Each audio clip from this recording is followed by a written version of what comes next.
And I'm live. How's it going? So before I went live, I asked the people in the chat to tell me how the stream is going. It'll be about a 30-second delay before I even see their comments because the settings were telling me that it was not good. So I want to make sure that everything looks all right. And it still isn't live. All right, so the hope is, I see myself now. I think it's going all right by the look of it. Okay, people are saying seems fine, quality's good. All right, cool. Let's start. So tonight is the, I guess, kind of the second debate, because the first debate was two debates, split into two. So this is the second debate for these candidates that'll be on stage, which I will show you right now. These people here. So we got obviously night one, so night two is tomorrow, but night one you have Williamson, Ryan, Klobuchar, Buttigieg, Sanders, Warren, O'Rourke, Hickenlooper, Delaney, and Bullock. Now, Bullock, look, some of these candidates I'm going to have no comments about because I don't know why they're here. I don't know why Steve Bullock, who is this guy again? Let me look at my list here. Steve Bullock is the Montana governor. Montana Governor Steve Bullock. Why? Why is he in this race? He's not going to last much longer. I'm amazed he even made the stage here. So let me go over the details of what you would need. Just let me put myself in a little corner here. And there we go. All right, let me show you the details here of what you would need to actually get into these debates. So, how's the rules? So to qualify for these debates, achieve at least 1% support in 3 polls from an approved list of pollsters.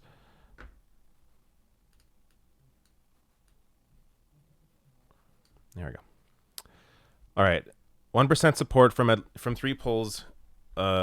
Support in 3 polls from an approved list of pollsters, or receive campaign contributions from 65,000 unique donors, including 200 donors each from 20 different states. I guess he made it. So my comment on Steve Bullock is, I guess he made it. That's it. I got nothing else left to say about Steve Bullock. But let's go to somebody else here. Steve Bullock. So let's go to, let me work my way inward. So we got Steve Bullock on the right. Let's go to Williamson now on the left. So Williamson, I don't know. Williamson, actually, after the initial debate, she had some good interviews. So she had a great interview with, I think it was Bloomberg, where she gave some solid answers. And it was in that interview where I thought, oh, okay, she actually knows her stuff. She just had a weird performance in the first debate. Now, I actually didn't hate, I mean, if you saw my debate coverage of the previous debate, I didn't hate everything Williamson said. I thought she actually had some solid answers. But she had some weird moments, like when she was asked the first thing that she would do as president, she would call the Prime Minister of New Zealand. Okay. It's just kind of weird. But she admitted afterwards that was a weird answer. I actually expect her to do a lot better in this debate. If you watched her interview with Dave Rubin, my God, I mean, she completely destroyed him.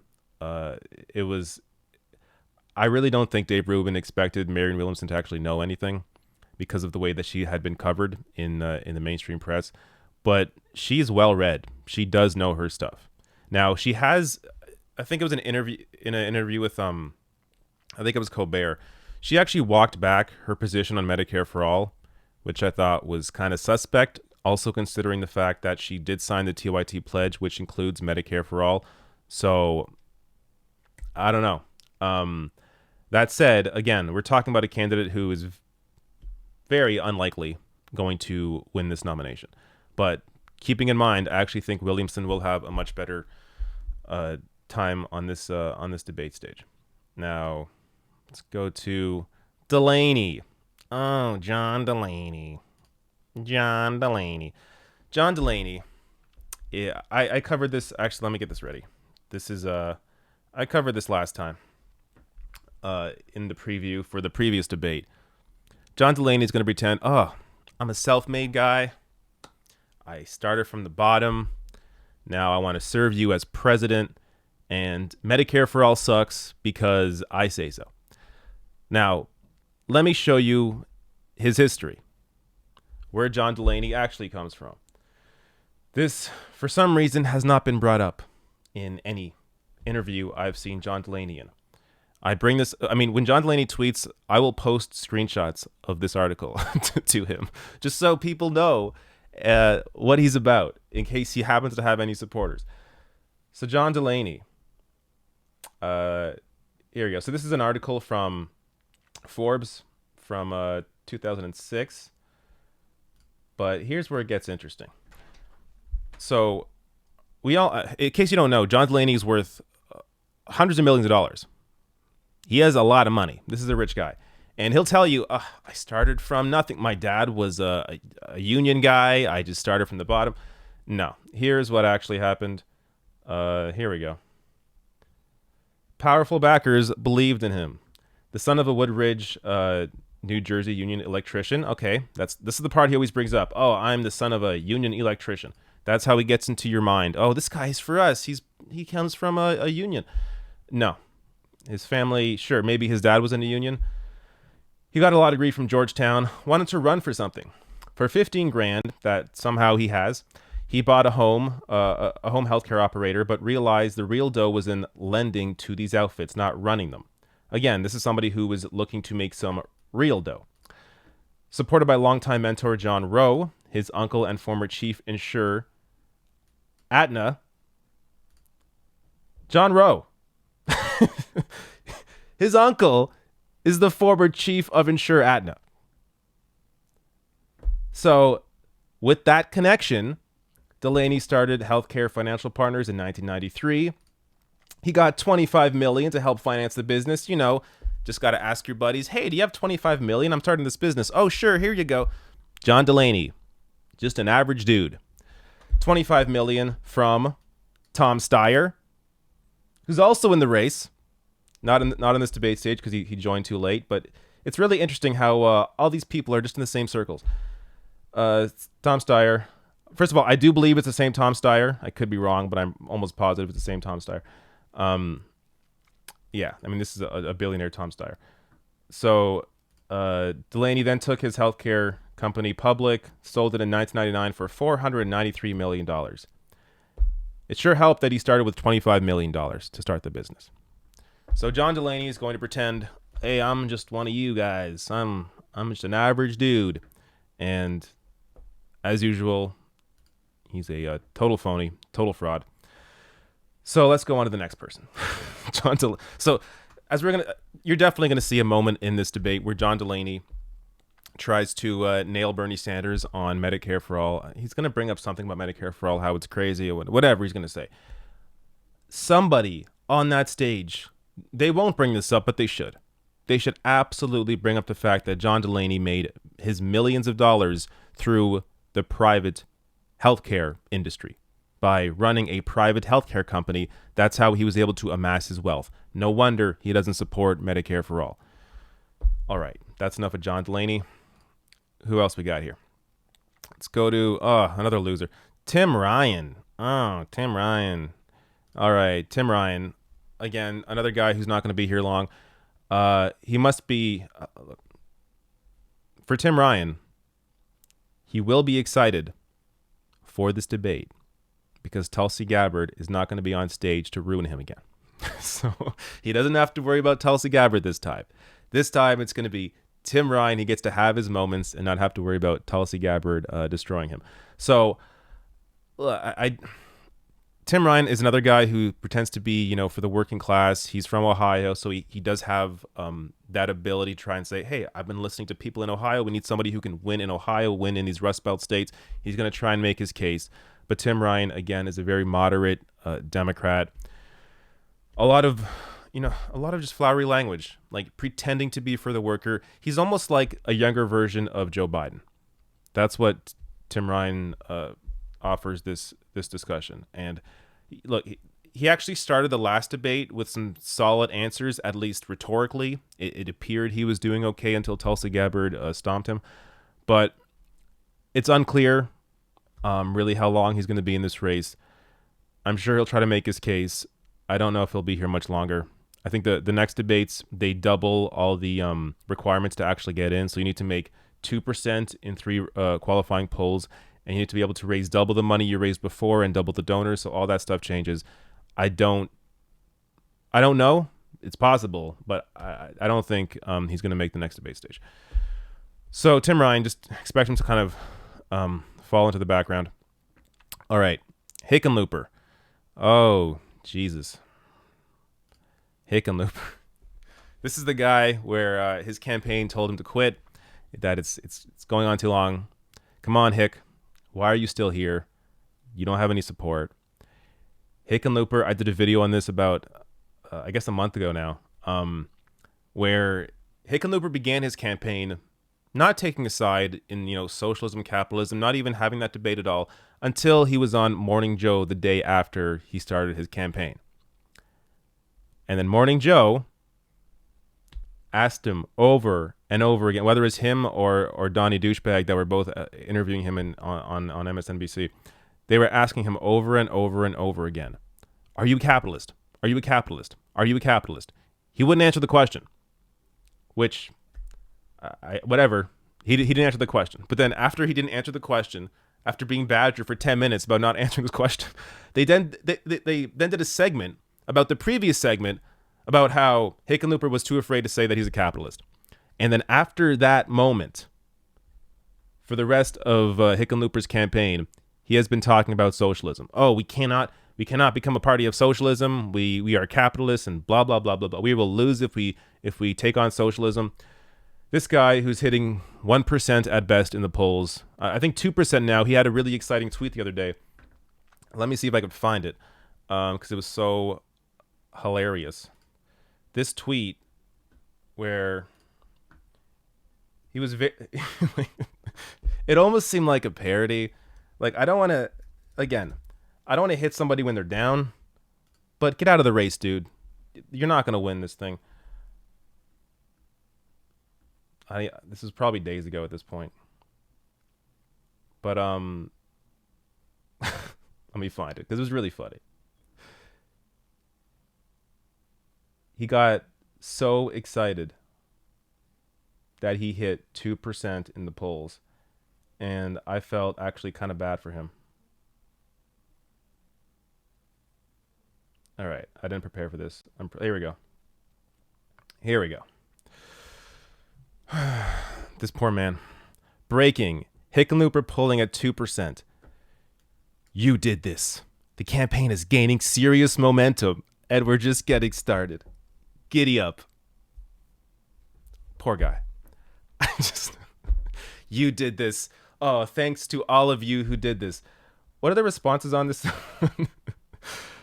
I don't know why Twitter, sometimes it shows how many replies there are. Maybe it shows if I go back. There you go. It was ratio, but not horribly, I guess. Just double. So 2.3 thousand replies, 1.6 likes. He got just totally clowned. I mean, people just yelling, or not yelling, people laughing. Yeah, you get the point. Hickenlooper, another guy. Why are you in this race? I don't know. But again, watch for him to try and take a shot at Bernie Sanders, scare people about socialism, talk about how Medicare for all goes too far, all the same shit. These people just bore me to death. I don't know if I can really add any more analysis apart from all that stuff. Kind of, yeah, you kind of know what to expect. So let me go to see who's next here. So we got Klobuchar. Oh, geez. Can we get to some of the exciting candidates? Klobuchar. Have you heard anything from Klobuchar at all in the past month? She's just completely gone under the radar. I mean, maybe she has some new I should not eat right before a live stream. I keep burping. But maybe I'm gonna look at her Twitter account. Maybe she's presented something. Maybe she's offered us. Let's see who these Klobuchar supporters are here. I'm gonna play this video. I don't know who these people are. I'm Amy's daughter Abigail. I'm here in Detroit for the second debate, and before I get to watch my mom take the stage tonight, I thought I would settle a few of the great debates of our time. It's her daughter. Pancakes, extra chocolate chips. Shine. Aiden. My mom's actually the one on the agriculture committee. Sorry, not taking questions Donald Trump is still asking in 2019. Wonder Woman. What is this? Pass? Can we get some policy questions here? What is going on? These questions seem intentionally designed This is to alienate so voters. just reeks You know, Mythbusters of actually trying answered too this hard. in 2012 was yes. Oh my god. Okay, does she have anything with actual substance? This is really embarrassing. We need sweeping anti-corruption and voting rights reform to make voting easier and more secure. Yeah, this is, again, basic bullshit. Like, are you offering anything? Okay. I think we're all bored of Amy Klobuchar here. I just want to give you one example, maybe an indication of what she's about. Climate science, but the facts couldn't. Okay, yeah. Again, okay. Putting herself up against Donald Trump, obviously, anything looks better than Donald Trump. But this is somebody, again, who I have no idea who her supporters are. Like, who's supporting Amy Klobuchar and why? Unless you know her personally, unless you're her friend, how the hell does Amy Klobuchar have support? Here she's talking to people. This is, there you go. Some people listen to her speak. I don't know why you would ever want to hear her speak. Okay, we get it. Amy Klobuchar, when it comes to what to expect from her, expect her to be as forgettable as she was last time. I just don't. Again, this is somebody, I don't know why they're in the race. She has zero chance at winning. It's unlikely she'll make the next set of debates. Expect her to fade away in the background as she did in the first debate. Next person. Beto O'Rourke. Of course. Beto. Okay, now we get to some interesting conversations here. Beto O'Rourke had a disastrous first debate. I think he has the biggest disparity in terms of how much money he raised in the first quarter compared to the second quarter, or at least the first day. So his first day of fundraising, he through some financial tricks was able to overtake Bernie Sanders by like $100,000 or something. But then in the second quarter, he raised only like $3 million compared to Bernie, who raised 18. Pete Buttigieg raised like 24, obviously from a lot of private donors. But yeah, Beto, look, he has some support in Texas right now. He's leading the polls in Texas by, I think, only like 2%, even though he's from there. But this is somebody, again, who's not going to last much longer. I don't know why he's in this race. He had this about a month after he launched, he like relaunched his campaign, which didn't do anything. I mean, that news of the relaunch lasted like 24 hours and then nobody talked about him again. Beto has no substance. That's the problem. He's all performance. He has nothing real to offer.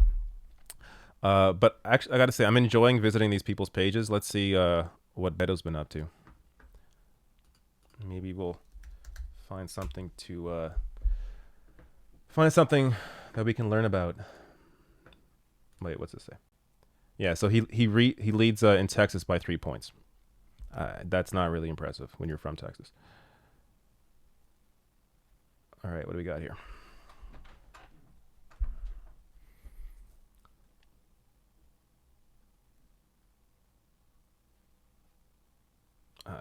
Okay, let's try to watch a bit of this.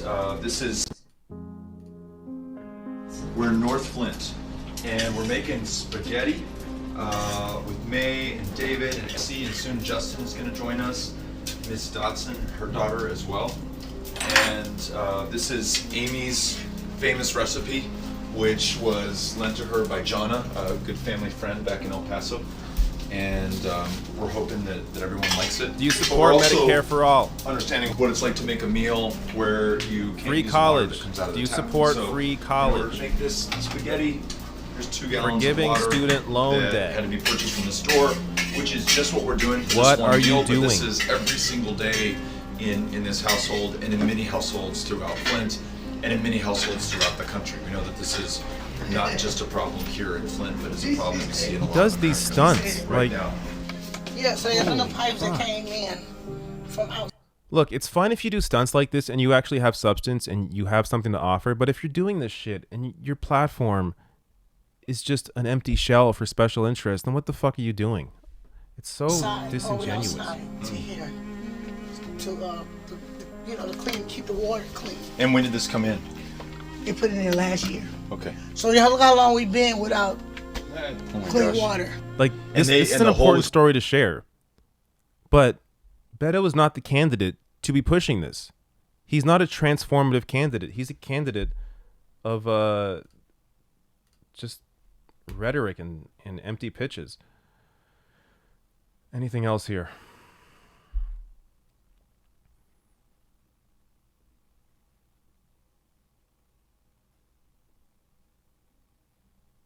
Oh, stop big money. Yeah, okay. That's I'm sure you're all about that. This is the guy that used to support Medicare for all and now he doesn't. No real reason why. Just, oh, I used to think guaranteeing everyone health care through a Medicare for all system was a great idea, but now you know what? These private insurance companies, they do make a lot of money. They do have a voice at the table, so maybe I should appease them. Again, a guy who pretends to be something that he is not. Let's get back to something a little more interesting here. But I guess in terms of what to expect from Beto, more gimmicks. There'll probably be some gimmick, whether it's I guess he won't speak Spanish this time, but I'm sure he's going to mention Flint probably, or he'll mention Detroit. He'll try to do something that's local, that is touching the people in that community with his flowery language. That's what Beto's going to do, and he's not going to have, again, any real substance to back any of it up. So enough of Beto. All right, Buttigieg. Let's go to Pete Buttigieg. So Pete Buttigieg. This is a guy who raised the most money in the second quarter, somehow, when he is polling at best, 5th. You only raise that much money when you're polling at 5th if you have a lot of people that are not individual, the average person donors, but are special interest donors, are donors showing up to your private fundraisers. That's the only way you raise that much money, when you're polling at 5. I don't. This is somebody else who, Pete Buttigieg, it appears a lot of his support are from older people who think that he is appealing to younger people. I mean, that's kind of his constituency. His constituency are people that are older people who are out of touch with reality, with politics, and think, oh, Pete Buttigieg, you have this gay man running for president. He's very well spoken, very educated. What's not to like about him? How about his policies? How about his record? How about the fact that, again, you have a candidate that is pretending to be something that he is not, that is trying to play to all audiences, pretending he's progressive, pretending he's moderate, pretending he's everything in between. But what Pete Buttigieg is, again, is actually a better version of Beto O'Rourke in terms of a more talented vessel for special interest donors. That's what Pete Buttigieg offers. He will be in the next round of debates because he's already raised a ton of money. He's pulling at in 5th place. So he's going to be in the next set of debates. But I think once we begin to dwindle down these numbers and get to the core here of Biden, Kamala Harris, Elizabeth Warren, and Bernie Sanders, he'll be the fifth to go, I guess, or the fifth last to go. So if he makes it that far, I mean, there's a good chance he'll make it to Iowa. He's raised a lot of money. But if he loses Iowa, if he loses New Hampshire, and he continues to lose, I don't see him lasting all that much longer. And I actually expect people to likely back Kamala Harris. All right. But I guess within the context of the debate, yeah, again, he's going to be somebody who gives answers that your mother will be impressed by. But if you know the facts, if you know what these candidates are about, if you know how he's raising his money, if you know that he doesn't support any real bold ideas like Medicare for all, like eliminating student debt, like free college, if you know he doesn't support these bold ideas, then you know he's a phony. And he doesn't have anything really substantive to offer the conversation. All right. We're getting down here. Oh shit! Here we go. Bernie and Warren. So let me start with Elizabeth Warren here. Now, there is a little reporting out there. Let me show you this. Actually, I guess this kind of includes both Bernie and Elizabeth Warren. That let's go to Sean Sullivan of the Washington Post. So this is what he's hearing in his circles.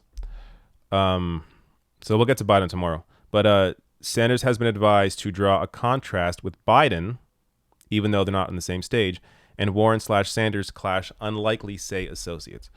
So I agree with this. I'm not sure where he's getting his information from. I'm sure he has some sources, but I do think he is correct. I don't think Elizabeth Warren and Bernie Sanders will attack each other. I think they will maybe make the distinctions between their two campaigns. I would like Bernie to discuss how many individual donors he has, how he has the most out of anybody in the race. I would like Bernie to mention how he has the most volunteers out of anyone in the race. I would like Bernie to mention that he has the most individual donations as well, in addition to the individual donors, more than anybody in the race. So I think it's important that Bernie draws that distinction and discusses how he has the movement behind him and to join his movement and grow it. And that is the kind of movement you need, that kind of on-the-ground engaged movement to defeat Donald Trump and the Republican Party. Elizabeth Warren, she wouldn't benefit from attacking Bernie Sanders. You're just going to anger Sanders supporters. There's nothing, there really isn't anything that either could benefit from attacking each other. I mean, again, it's important to make the distinction between the two campaigns where maybe you differ on policy issues, especially with Bernie on foreign policy. He should also bring that up, how he has a different foreign policy than Elizabeth Warren does. But in terms of attacking candidates, I just don't think Warren and Sanders will attack each other. And I think it's very likely, if Bernie wins the nomination, that he'll choose Elizabeth Warren as his VP. I mean, she's the closest in terms of what he is running on. And also in terms of her ability to maybe get some of those centrist voters that may be bothered by Bernie Sanders because they have some weird hatred towards him. So that's why I think there won't be any real clash here. But look, I expect to be impressed by both Warren and Sanders. At the same time, it's fair to say that that in that last debate, Sanders just wasn't where he needed to be in terms of attacking Joe Biden. I mean, that was the moment to get Biden. You were right beside him. I think Bernie may have had one or two moments where he made some distinctions. But, I mean, after Kamala Harris went after Biden, any other exchanges were kind of forgotten about. So Bernie needed a moment like that to go after Joe Biden because Biden's not going to be on this stage. If Bernie goes after Biden and draws that distinction, and I think he will, it just won't be as effective because Biden's not going to be on the stage. And I guarantee you, if Bernie does bring up Biden, there is going to be some commentator on television saying, "Oh, Bernie taking a cheap shot at Joe Biden, who wasn't even on the stage." 100% guaranteed. 100%. So just this is the problem with anything Bernie does. He will be either attacked or they'll say that he was or forgotten about.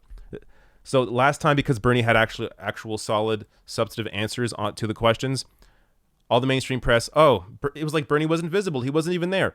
Meanwhile, he's giving the best answers to all of these questions, actually caring about the policy. But because he didn't go after anybody, Bernie wasn't visible. Where did he even go? But if he does go after people, Bernie was so mean on stage. You see when he waved his hands that way? He's attacking Joe Biden, who's not even on the stage. Doesn't matter what Bernie Sanders does, he is going to be attacked. There is nothing he can do to satisfy the people on television, because many of these people on television are, their ideology, their bubble is that Bernie Sanders is a threat to their status, their wealth, their power. So of course they're not going to compliment Bernie Sanders. It doesn't benefit them in any way. There are very few actual, honest, objective analysts on CNN or MSNBC or wherever. So just keep that in mind. No matter what Bernie does, he will be attacked.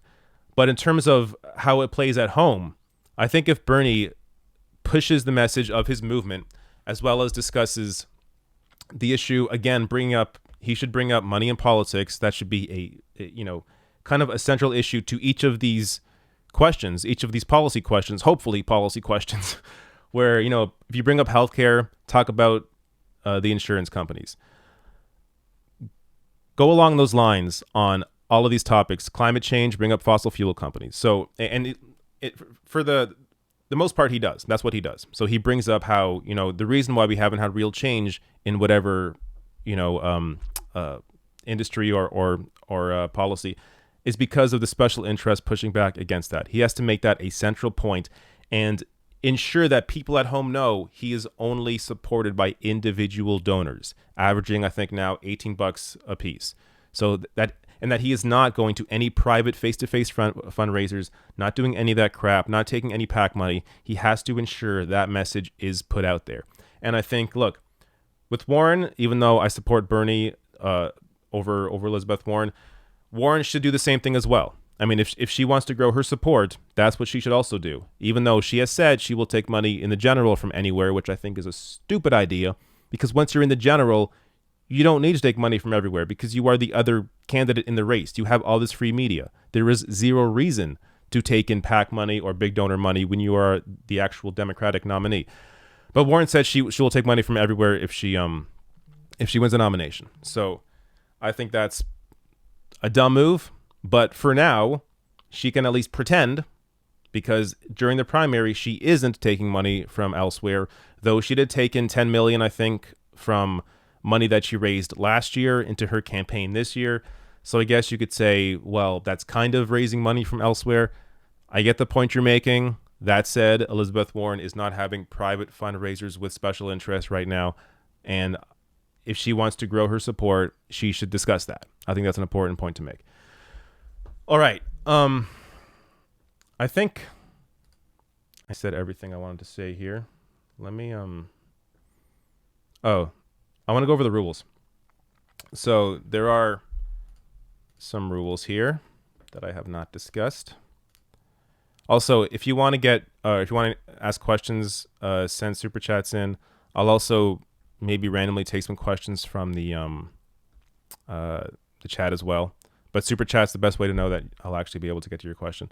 And I will get to them in a minute here. But I want to show, what am I doing? I want to show this. So the rules of the debate, because this is also important. So candidates will be given 60 seconds to respond to a moderator-directed question,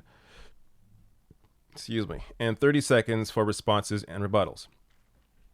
Colored lights will be used to help the candidates manage their remaining response time.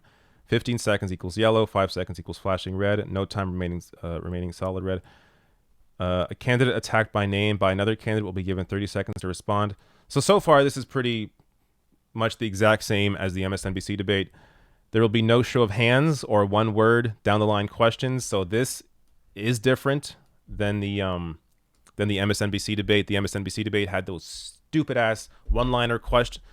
You're running for president, and you think as a network, as a moderator, that asking candidates that are running for president, asking them for one word or short answers to questions is so stupid that those kinds of questions could only come out of Chuck Todd's mouth. But thank God Chuck Todd will not be here this time. So none of these dumbass questions. A candidate who consistently interrupts will have his or her time reduced. I think that's smart. I like that. Questions posed by the moderators will appear on the bottom of the screen for television viewers. Good. All right, I think that's it for the rules there. So, yeah, so pretty much the same as the MSNBC debate, except for the fact that, of course, there's no stupid-ass hand-up questions or one-word answers. All right. Let me begin taking some questions. So I think I saw a super chat. I have to go hunt down my super chats, as I always do.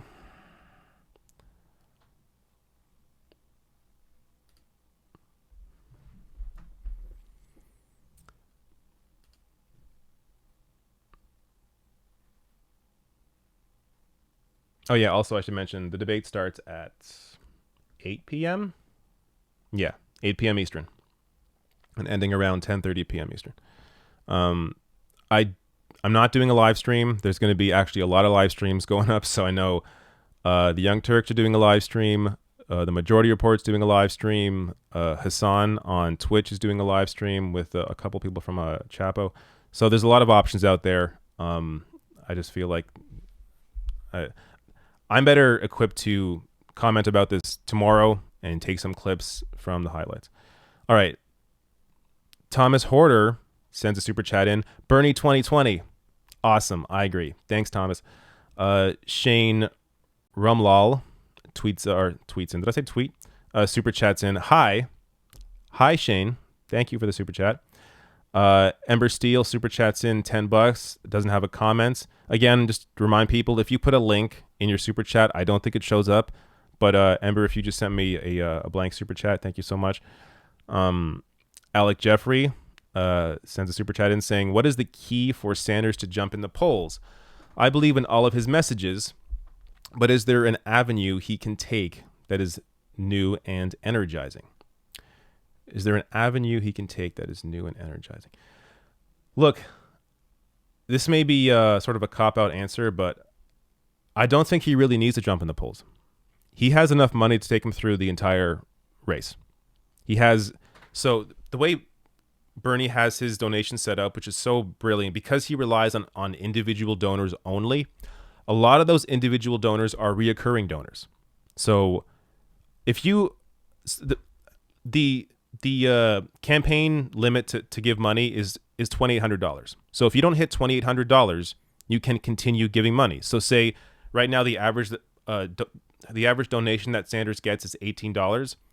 That means, say you give $18 this month, you can still give 18 next month and 18 next month and go and go and go, or give more. And because Sanders has the most donors in terms of individual donors, he has a lot of reoccurring individual donors, a lot of people that have not maxed out their contribution limit that can continue to give him money month after month after month after month, and he's growing that. So Bernie really just has to ride this out. I mean, obviously you want him to, win in Iowa, win these states. Of course, that's important. But he will be in the top 5, top 4 here. So it's really just a matter of whittling some of these, get some of these candidates out of here that shouldn't be in the race. Once that happens, a lot of that support is going to move around to other candidates, and Bernie will pick up some of that support. So, I mean, here's the issue with how... Here's the real reason why Bernie isn't leading in the polls right now. The mainstream press. I mean, he is barely covered. And when he is covered, it is usually negative. So if you have a candidate... I mean, just imagine you only watched MSNBC and CNN and, ABC News, NBC News. Imagine that was all you took in. You would have a very uninformed and skewed view of this race. They wouldn't be discussing how Bernie is the only candidate, or I should say, one of the only 2 candidates, him and Warren, that currently are taking any money from anywhere else except individual donors. You wouldn't know that Bernie has the most individual donors by far over anybody else. You wouldn't know that Bernie has this long record. I mean, how many old clips? We see all these old clips online of Bernie Sanders saying the same thing 30, 20 years ago that he's saying now. How many of those old clips have you seen played by cable news? They don't play those because it shows you that Sanders is genuine. It shows you that he has always pushed on this message. So that's the real issue here. He's not covered fairly. And for a lot of people, especially when it comes to polling, you're going to get a lot of people who don't follow politics closely, but they'll catch an hour of MSNBC or they'll catch an hour of a Sunday show, and that's their information. So until these numbers get whittled down and the mainstream press is actually forced to focus a little more on Bernie Sanders and maybe have him and his campaign on more often and make the real distinction between him and the other candidates, until that happens, he's not going to grow that much more. He's going to stay within, the top 4 in polling. So he'll be second, third, fourth. Eventually, I think he'll be first once Biden gets properly covered a little bit more. I mean, again, you have this issue. Actually, this is what I wanted to show you. Thank you for reminding me. I want to show you this right here. So this is as of last week, the end of last week. Take a look at who. So if Joe Biden drops out, these are the Biden supporters' second choices. Bernie Sanders is the number 1 second choice of Joe Biden supporters. Now, ideologically, that makes no sense. I mean, Biden and Sanders couldn't be more opposite on actual policy issues. But this is driven by name recognition and just feelings. So because Biden has a lot of support held over from the Obama administration, obviously being Obama's VP, that's driving most of this support right now. These policy distinctions are not focused on in the press. So because that is not what is focused on more often, then you're going to have a situation here where Biden continues having high support, and people think, oh, but I also like Sanders, because people think Joe Biden speaks to the working class like Sanders does. Joe Biden pretends to, but he's not. Joe Biden, in the pocket of credit card companies, Wall Street, supported the Iraq War, wrote the crime bill. I mean, go on and on and on. Biden has been on the wrong side of all of these issues. And even if you have a situation where you look back and say, oh, well, Bernie Sanders also voted for the crime bill. Yeah, but look at his actual reasoning. I did a whole video on this. Bernie voted for the crime bill because it added money for violence against women. So that was a huge issue that he wanted to help deal with. They folded the Violence Against Women Act into the crime bill, as well as the assault rifle ban. That's why Bernie supported it. There's a video of him discussing how shitty this crime bill is, but then he goes on to discuss, but I'm voting for it because of the Violence Against Women Act and because of the assault weapons ban. So these are the kind of distinctions that mainstream press doesn't make. And you have, I mean, a lot of this is funny. Even look with Bernie's support. Number 2, his supporters number 2, Joe Biden's the top over Elizabeth Warren. So a lot of uninformed voters here is what you're seeing. This is a lot of name recognition. And that's something that you have to continue to beat down in your own life. I mean, if there are people, family, friends, whoever, if you know what I know in terms of who these candidates are, it is your job to help inform other people in your life. I can't inform everybody. The Young Turks or Kyle Kalinske or Humanist Report, we can't inform everybody. You have to work your relationships in your own life and inform the people in your own lives. That's how you help to change these numbers. One of the best things you can do, show people in your life old videos of Bernie Sanders and him saying the same thing 20 years ago as he's saying now. Show them that stuff. I think that is one of the more effective ways to move some of these votes. And also, if you have Biden supporters in your life, tell them about his shitty votes in the past. Tell them about why he supported the Iraq War while Bernie was fighting against it. And there's something else I want to discuss there. Oh yeah, also discuss the big money donors. I mean, all the private fundraisers Biden's going to. Meanwhile, Bernie Sanders is only relying on individual donors. I mean, when you tell people this, most people, look, this sounds crazy when I say it, and maybe it is kind of crazy. I think most people are rational. The problem is most people are not armed with the actual facts. But when you give them the actual facts, I think most people come to a rational conclusion. So it is your job to help inform people who do not have the facts. That is the real issue here. So you have to inform people. And I mean, even when you get to Elizabeth Warren here, her supporters would go to Harris mostly.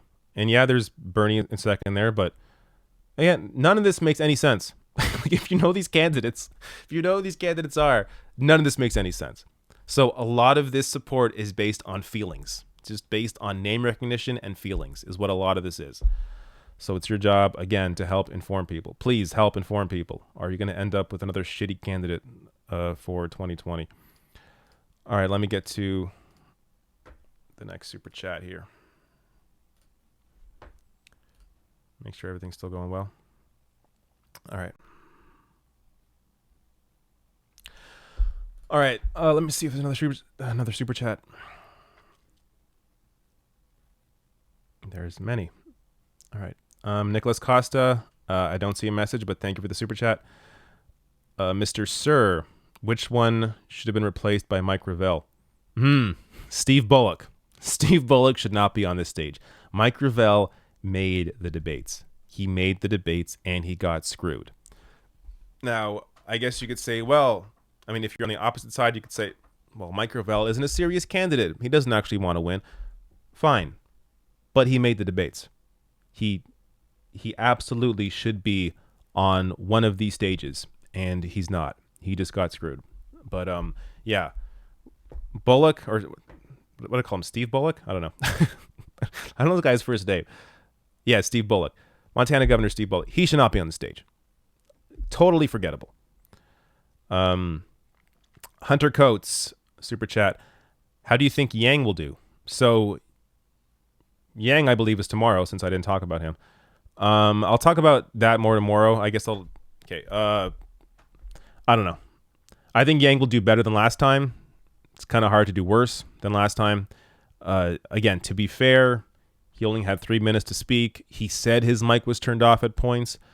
I think that was happening, though, to some of the other candidates as well. So it wasn't just, a Yang specific issue. But I think he will do a little better.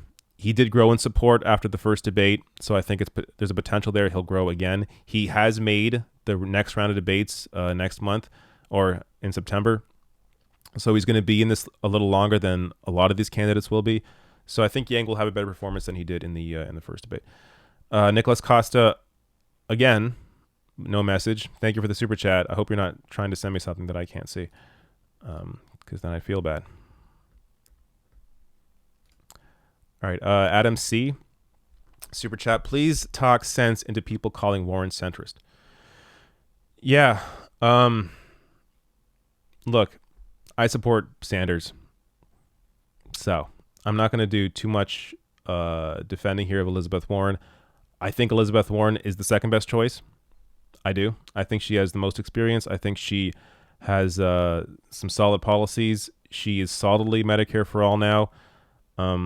She did sign that TYT pledge, I think, though apparently if Marianne Williamson's already breaking the pledge, it doesn't mean anything, so whatever. But yeah, Warren's not, I mean, okay. Depends how you look at these issues. In the context of maybe, world politics, Warren and Bernie are more to the center. In the context of American politics, Warren and Bernie are to the left. Now, Warren has called herself a capitalist. She's not a democratic socialist. She doesn't want to completely transform the system, or she isn't. She thinks the system can be solved with reforms. And I think that's correct in the short term. But in the long term, when you continue to have these various industries that are held by corporate interests, but by capitalists, they're going to continue to try and make more and more money for themselves through deregulation, through campaign contributions, through whatever. So Warren doesn't discuss that part. Now, she does discuss as Bernie does, the importance of getting money out of politics. I'm not sure if she supports public financing of elections, though that would be a good question. She may have already answered that somewhere. But yeah, again, because I support Bernie Sanders, I'm not going to make a huge defense here of Elizabeth Warren. Jason from Detroit. YouTube union thoughts. D. Pacman is selfishly against it. So I did I didn't do a video. I retweeted a video from Christo Avalis, who I feel like I've been mentioning a lot on my channel, but that's because he's fantastic. Let me just show you what this guy's talking about, because a lot of you probably have no idea what he is saying. But so this is people shouldn't get it twisted. This is not like an attack on David Pacman, but it's a difference of opinion and the importance of solidarity when it comes to potentially joining some kind of YouTube creator union. Now, in terms of practice, I don't know how this would actually play out. I think I have no idea how this would actually work. But here, I'm not going to play the whole thing, obviously, but let me just give you. So Christo Avalis, he's a Canadian. He's a historian, a labor historian. He comes from a very well-educated place on this topic, so he can really dive into it. Let me just play a little bit of it, and then I want you to actually go to his page, sub to him. He does a lot of Canadian content, but he's also doing more American content now as well, or content that really, is kind of cross-border. So check him out. He's fantastic. I'll just play a little bit of this video so you get a feeling of what it's about. If you've been following the news, if you've been seeing my channel, you know that things aren't exactly easy for YouTube creators. That YouTube, with its massive platform and its lack of transparency, often leaves us in the dark about what we can and cannot do, what gets us demonetized or not, what gets videos promoted or not, and there's a general sense that things need to change. And in Europe, there are YouTubers working with IG Metal, one of the world's biggest unions, a big metal union in Germany, to form an actual group that will try to collectively bargain with YouTube to fix some of these issues. And they range from, more human interaction with creators big and small, bringing back the ability to monetize small channels so you don't need 1,000 subscribers and 4,000 hours of watch time, to ensure that when creators' videos are demonetized, they're given specific, concrete reasons why they've been demonetized, and on and on and on. I don't need to go into the details. I also don't even need to go into the details about why I support this. You guys know I'm a dyed-in-the-wool trade unionist, I'm a labor historian, and I think that a union of YouTubers, again, the legalities are going to be complicated, but the idea of it is something that I 100% support, and something that, if I'm able, given the the jurisdictional realities, will do my best to be a part of. But there's a big creator who just released a video on this, and I really do have to respond to them. I don't want to start a drama war, but I feel that their position is really troubling and is really problematic. And I'm talking about David Pacman. He's got a very large YouTube channel, one of the largest YouTube channels that covers news and politics, especially from something of an at least ostensibly progressive perspective. And David Pacman basically came out and said that while he supports the idea of unions, he feels this union is bad for him and for channels like his because they're so big and powerful, they have no use for a union. And I'll play that clip for you here. I also need to be very honest with you. I don't think I'd be interested in being a part of this YouTubers union at this point in time based on our challenge size, on our channel size, and I'll explain to you why. I support unions.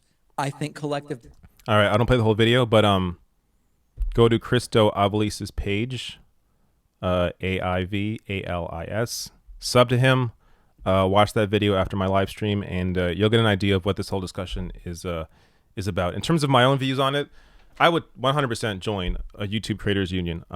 Again, I have to see what the hell it is, how it would actually work. But yeah, I think it's important to, if there is a way to give creators some power here, some say in how YouTube is run, considering these are our livelihoods at stake here, then yeah, it's important for us to be able to band together and work together, make demands, that kind of thing. So check that out. All right, let me go to. If there's more super chats.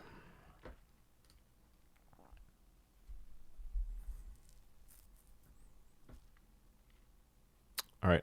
From Samantha Lynn. Thank you for the $10. Very generous super chat.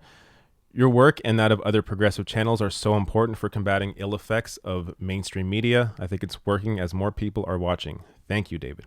Thank you, Samantha. Very nice of you. Let me get back to this. All right. Love Crazy sends a super chat in. Another generous one, $10. Never Bernie people are trying to push others toward Warren. What ways do you think Bernie can make that distinction between them while not attacking Warren? Let me read this again. Never Bernie people are trying to push others towards Warren. Oh, what way do you think Bernie can make that distinction between them while not attacking Warren? Yeah, so you'll notice in media, at the very least, they're trying to combat them against each other. So, we all know the Mimi Roca clip where she says Bernie makes her skin crawl. She doesn't even know why. I just see him as anti-woman. I did a whole breakdown completely showcasing how Mimi Roca is totally full of shit. But you see a lot of that in the mainstream press. The way Bernie can make that distinction without actually attacking Warren is to talk about his movement. Talk about how he is the one with the most individual support behind him, the most individual donors, the most individual donations, the most volunteers. He's built this movement for 4 years. He can actually take on the system, and how he is willing to use his power of the presidency to put pressure on other members of Congress. So he's discussed how he would go to West Virginia and rally the Joe Manchin voters there to get him to support Medicare for all. He's mentioned how he would go to Kentucky, rally Mitch McConnell voters to support Medicare for all. I mean, a lot of these voters understand here. I mean, this is actually another point that I've just thought of right now. Bernie Sanders should also mention how he's run as an independent. He's been an independent his entire life, and how being an independent, he can bring the two sides together. So people always talk about, oh, I can bring Republicans, Democrats together. Screw all that bullshit. Bernie can bring the voters together. Bring the voters together under an agenda that is actually designed to help people. So whether it's rallying Mitch McConnell voters in his state, or whether it's rallying Joe Manchin voters in his state, he can bring people together, voters together, to demand actual real change. He has to discuss how he's willing to do that, because I really don't think Elizabeth Warren is willing to do that. Being a lifelong Democrat, she sort of has a little more restrictions on her in terms of her circles in DC and what she is kind of allowed to do in terms of that kind of thing. All right. Let me see if every time this chair, I need to get a new chair. Which, like, this chair, I'll be talking and it'll slowly go down, and I'll be like down here by the end of the video. This chair is broken. All right, let me get, if there's any more super chats. If not, I will grab some random questions. All right, let's see what we got in the chat here.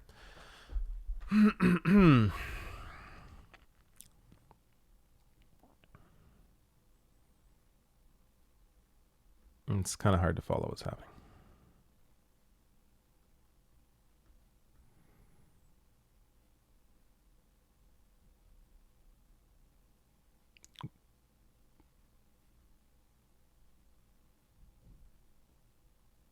If you got a question for me, here we got a super chat. I'm plugging my Mario Maker level. All right, so this is from, you know what? I'll play it, sure. Not now, but I will play it when I do play. I copy this to my own notes. So next time I do a Twitch chat and I play Mario Maker, which might be this weekend, might be sooner. Why Bejizos, your super chat, your Mario Maker level, I will play that level. So make sure you are either following me or sub to me on Twitch, and you'll know when I go live and play that. I got another super chat here.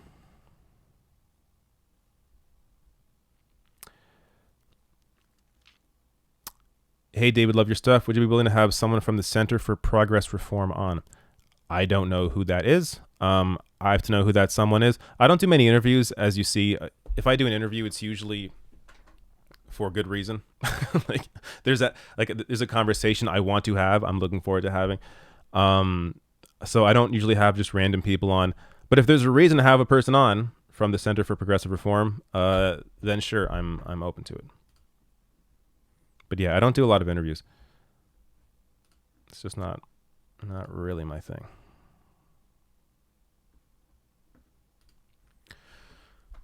All right, let me see if I can find another random question here. I'll probably get out of here in, well, depending on the questions, 5 minutes, maybe sooner. Here we go. From the Hetz, should Sanders and Warren attack Kamala Harris for her Medicare for All ripoff? Good question. And her stupid student loan debt plan. Yeah, that one I haven't even covered yet. Excuse me again. Yes. Yes, they should. Sanders and Warren should attack these Medicare for All knockoffs, 100%. And not even just, like, don't just contain it to Kamala Harris, but also talk about the other one, the Medicare for America. What is it? Medicare for All Plus or something? Yeah, attack all the bullshit. Ensure that when Warren and Bernie talk about Medicare for All, they need to say, they have to make the distinction that private insurance cannot and will not be able to duplicate the same kind of coverage you have under a Medicare for All system. That Medicare for All is truly Medicare for All, and the role of private insurance is simply supplementary. So look, we have private insurance in Canada, but it isn't allowed to legally replace anything that is guaranteed under our healthcare system. So that's how it operates. So, I mean, for instance, we have dental care, unfortunately, is not universal. So if you want dental care, you can have private insurance and have dental care. So that's one example. In Bernie's plan, dental is actually covered. So there'll be even less of a role for private insurance in his plan.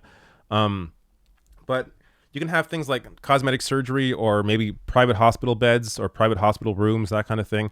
So there is a potential role for private insurance. Honestly, I'd prefer if it just didn't exist at all and everybody had the exact same coverage everywhere. But that isn't the case. So, but yeah, they should definitely make that distinction. I think I saw another super chat here. Oh, a few more. Okay, I missed these. Ace Ave or Ace Avenue 27. Oh, that one I already asked. JCG Irvin. Who comes out ahead between Bernie and Warren tonight in the eyes of the voters, in your opinion? Whew. That's a good question. Because we're talking about the eyes of the voters, as in the average, the public. I think Bernie. I know, look, again, I'm biased here. I support Bernie Sanders. But I do think Bernie is more effective at delivering his message. Warren, look, I like Warren. I don't think she is as, I don't know, I'm trying to think of a nice way to put this. I don't think her delivery is as genuine or as solid as Bernie's is. That said, I do think both of them will do fairly well. Keep in mind, though, it's very likely a lot of the other candidates on stage are going to try and attack them. So they're going to be on the defensive for a lot of the night. Not even mentioning the moderators, which of course will try to pit them against each other. That's another thing I should have made a prediction on in my debate portion of this video. That the moderators absolutely will try and make them fight somehow with some kind of question. Oh, Bernie said this, or Warren, Bernie said this, or Bernie, Warren said this about you. Whatever it is. They'll find some way to try and pit the two against each other because that benefits them. It benefits them in terms of entertainment, but it also benefits them if they want to try and anger this progressive voter base for Bernie supporters and Warren supporters to hate each other. So it works both ways. Danka Thor, appreciate your content. Much love from Florida, Bernie 2020. Thank you so much. Thanks for the super chat. I'm sorry, I'm bad at names. I think you've asked the question before. Nawamika Okabe. Thank you so much. I love the Canadian perspective. I'm still Sanders. Warren is weak and a follower. Thank you for the super chat. I largely agree there. I mean, again, I don't want to attack Warren too much either. She may not be my first choice, but Warren isn't the problem in this race, so there's no reason for me to really focus on attacking her. Marcus XC94. What will be a surprise question at these debates? Man, you're asking me for a random... That's a good question. I just wish I thought about this earlier. What will be a surprise question at these debates? You know, it would be a surprise if they talk about climate change for more than 5 minutes. That would be a true surprise. If they happen to discuss climate change for more than 5 minutes, I'll be shocked. So that would be a surprise question. Is maybe more than one question on climate change would be a surprise question. But in terms of a realistic surprise question, yeah, I don't know.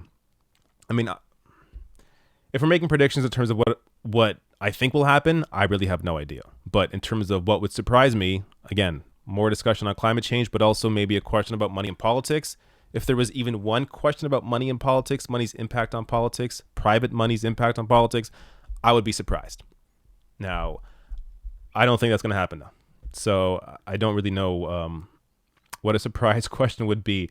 I really don't think we're going to be all that surprised by the questions, honestly. I think a lot of them are going to be to try and set candidates against each other, try and set up arguments, set up discussions. Yeah. I mean, think of someone like Bullock. What the hell is he going to be asked?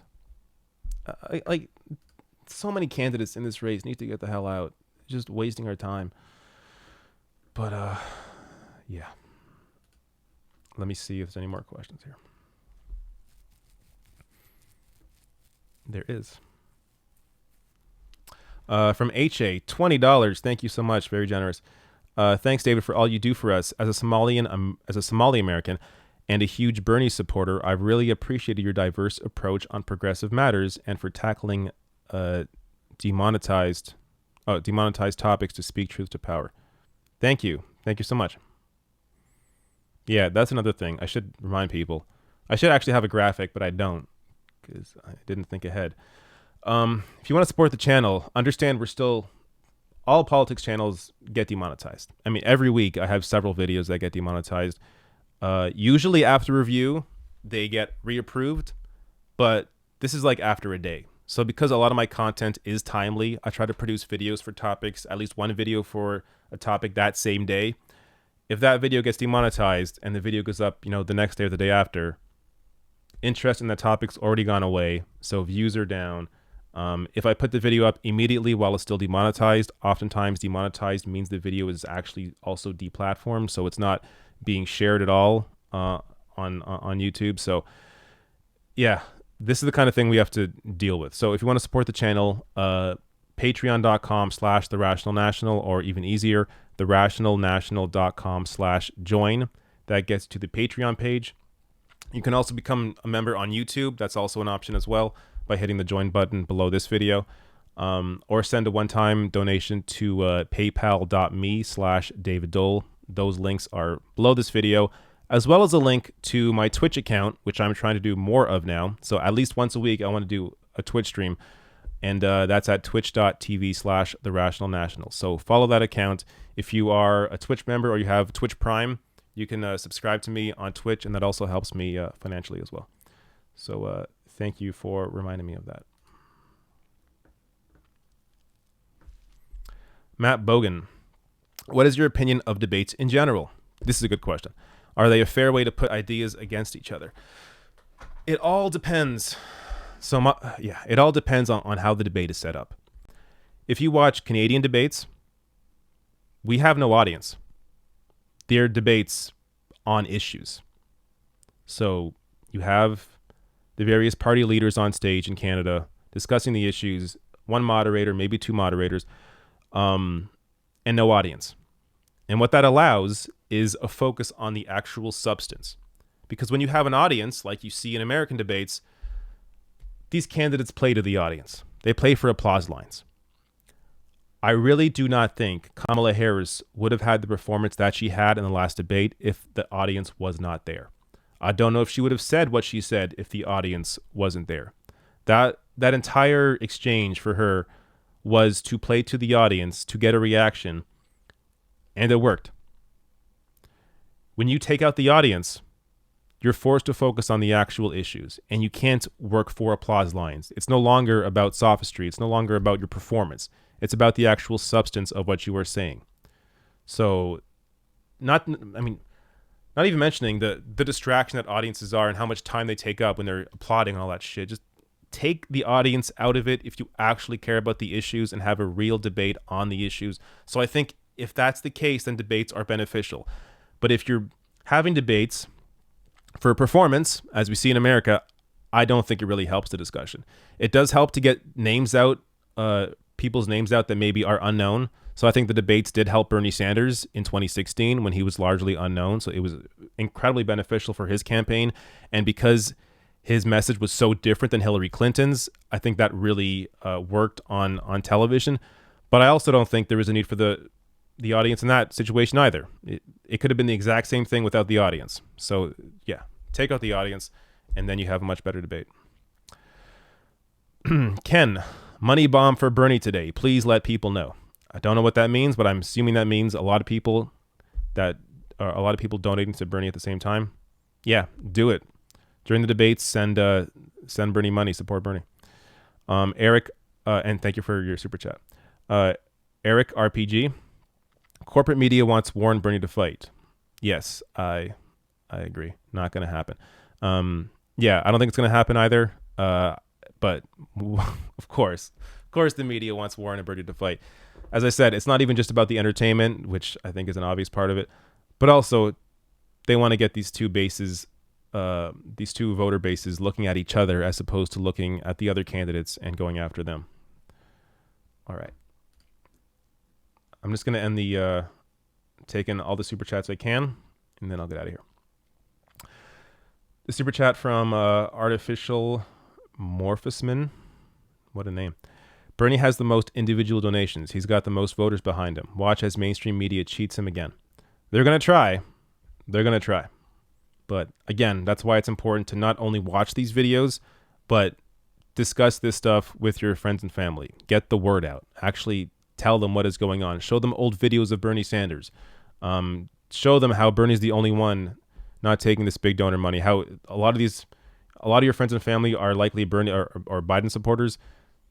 Show them how Biden is completely bought by money, or the other candidates as well. So if they support Kamala Harris, show them as well. Kamala Harris is going to private fundraisers as well. Pete Buttigieg, totally a vessel for special interest.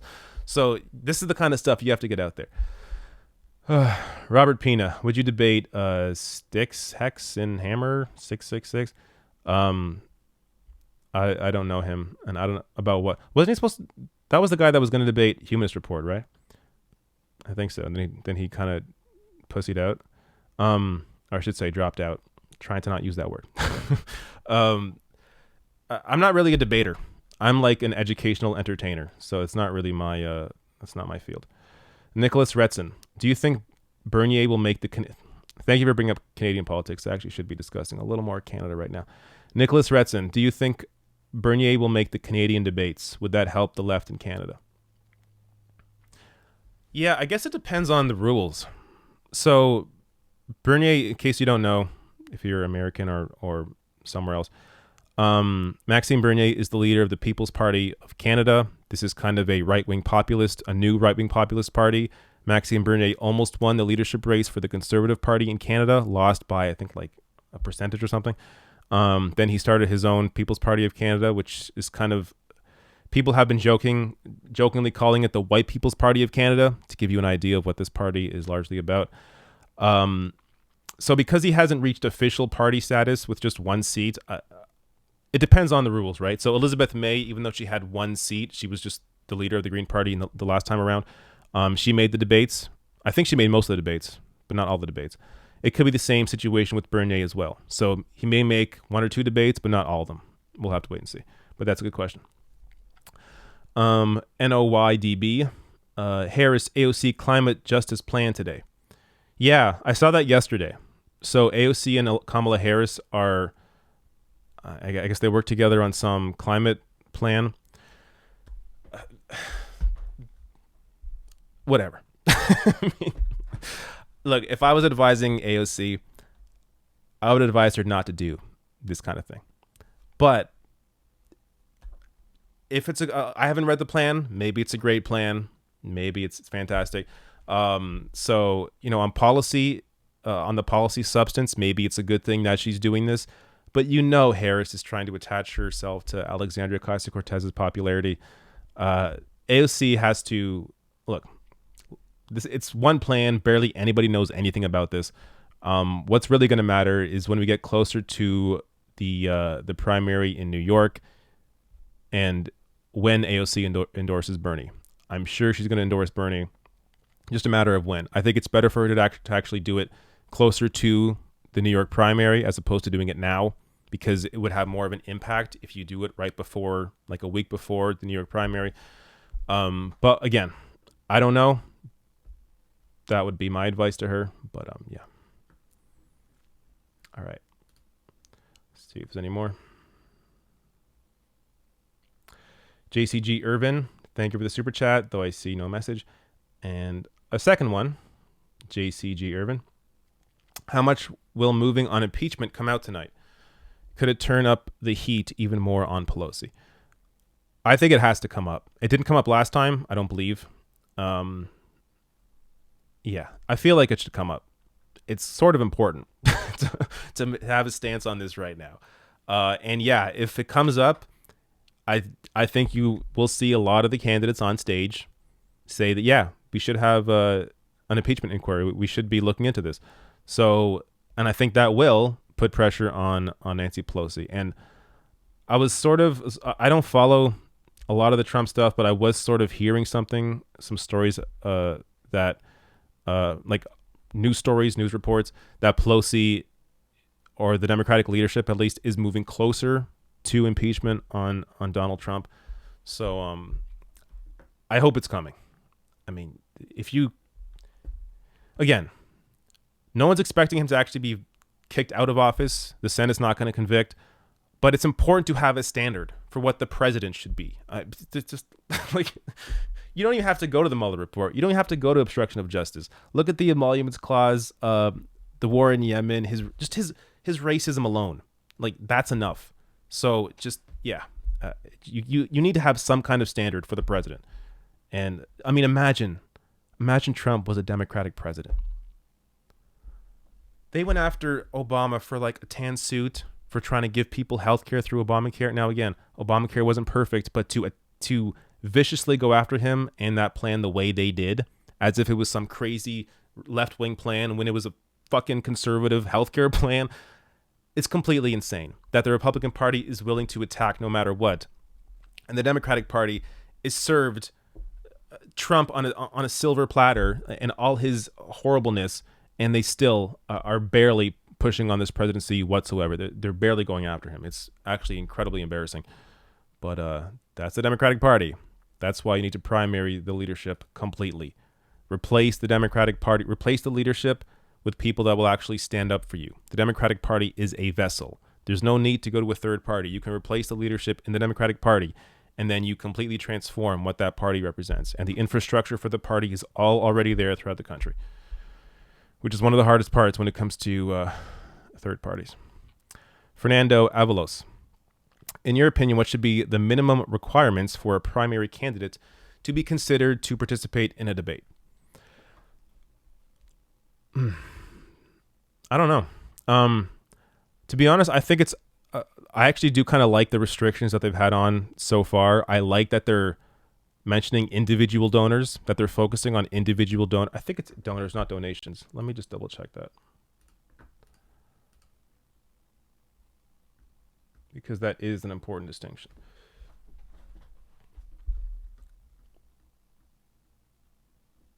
Yeah. So you have to receive 65,000 unique donors, including 200 donors each from 20 different states. Yeah. So I think the focus on on unique donors is the most important thing to focus on, because that shows real grassroots support. That shows real on the ground support, real voters. So focus on just unique donors. I think it's important. So I think they doubled it for the next one Just keep doing that. Honestly, I don't even really care about the polls. Focus on individual donors. Does this candidate have real support separate from special interest donors, separate from private fundraisers? That's what's most important. All right, let me see. Try to get out of here soon. I think this is the last super chat, unless one just came in.